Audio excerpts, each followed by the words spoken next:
H1B visa கட்டணத்தை Trump அரசு உயர்த்தியதற்கு அமெரிக்க நிபுணர்கள், தொழிலதிபர்கள் கடும் எதிர்ப்பு தெரிவித்துள்ளனர்.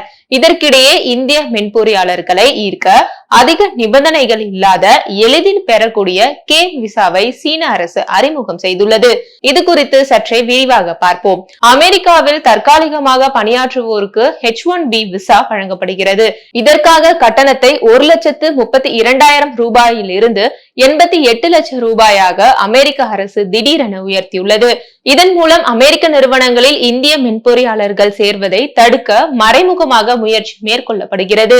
அமெரிக்க அரசின் இந்த முடிவுக்கு அந்த நாட்டின் தொழில்நுட்ப நிபுணர்கள், தொழிலதிபர்கள் கடும் எதிர்ப்பு தெரிவித்துள்ளனர்.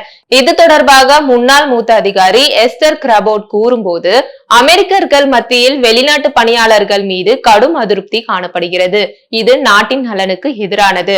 சிறந்த தொழில்நுட்ப நிபுணர்களால் தான் அமெரிக்காவை தொடர்ந்து வளர்ச்சி பாதையில் அழைத்து செல்ல முடியும் என்றார். அமெரிக்காவின் வடக்கு கலிபோர்னியா பகுதி சிலிகான் பள்ளத்தாக்கு என்று அழைக்கப்படுகிறது.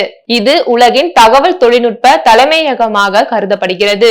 இங்கு செயல்படும் முன்னணி மென்பொருள் நிறுவனங்களுக்கு இந்தியர்களே தலைமை வகிக்கின்றனர்.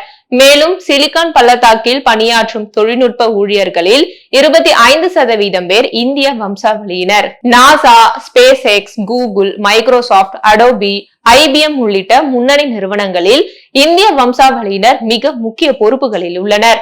அமெரிக்க அரசின் H1B விசா கட்டண உயர்வால் இந்திய பொறியாளர்களின் எண்ணிக்கை குறையக்கூடும்.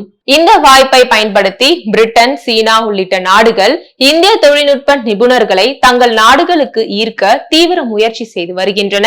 இது அமெரிக்காவுக்கு பெரும் பின்னடைவை ஏற்படுத்தும் என்று ஏராளமான அமெரிக்க நிபுணர்களும் தொழிலதிபர்களும் அதிபர் டிரம்பின் முடிவுக்கு பகிரங்கமாக எதிர்ப்பு தெரிவித்துள்ளனர்.